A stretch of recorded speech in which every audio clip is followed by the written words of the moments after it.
सीताराम। श्लोक संख्या 63।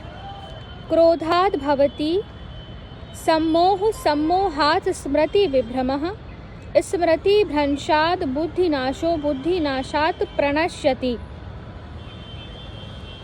अर्थात क्रोध से अत्यंत मूढ़ भाव उत्पन्न हो जाता है, मूढ़ भाव से स्मृति में भ्रम हो जाता है, स्मृति में भ्रम हो जाने से बुद्धि अर्थात ज्ञान शक्ति का नाश हो जाता है और बुद्धि का नाश हो जाने से यह पुरुष अपनी स्थिति से गिर जाता है। प्रश्न है कि क्रोध से उत्पन्न होने वाले अत्यंत मूढ़ भाव का क्या स्वरूप है। जिस समय मनुष्य के अंतःकरण में क्रोध की वृत्ति जागृत होती है, उस समय उसके अंतःकरण में विवेक शक्ति का अत्यंत अभाव हो जाता है। वह कुछ भी आगा पीछा नहीं सोच सकता। क्रोध के वश में होकर जिस कार्य में प्रवृत्त होता है, उसके परिणाम का उसको कुछ भी ख्याल नहीं रहता।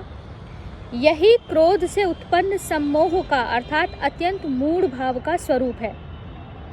दूसरा प्रश्न है, सम्मोह से उत्पन्न होने वाले स्मृति विभ्रम का क्या स्वरूप है। जब क्रोध के कारण मनुष्य के अंतःकरण में मूढ़ भाव बढ़ जाता है, तब उसकी स्मरण शक्ति भ्रमित हो जाती है।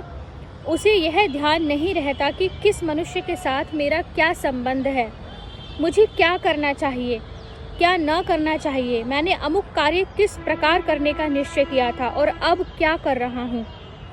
इसलिए पहले सोची विचारी हुई बातों को वह काम में नहीं ला सकता। उसकी स्मृति छिन्न भिन्न हो जाती है।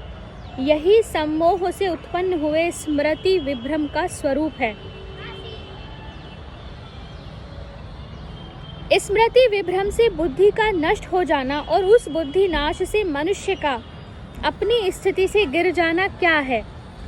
इसका उत्तर है कि उपयुक्त प्रकार से स्मृति में विभ्रम होने से अंतःकरण में किसी कर्तव्य अकर्तव्य का निश्चय करने की शक्ति का न रहना ही बुद्धि का नष्ट हो जाना है।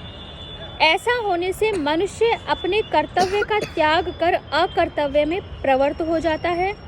उसके व्यवहार में कटुता, कठोरता, कायरता, हिंसा, प्रतिहिंसा, दीनता, जड़ता, मूढ़ता आदि दोष आ जाते हैं। उसका पतन हो जाता है।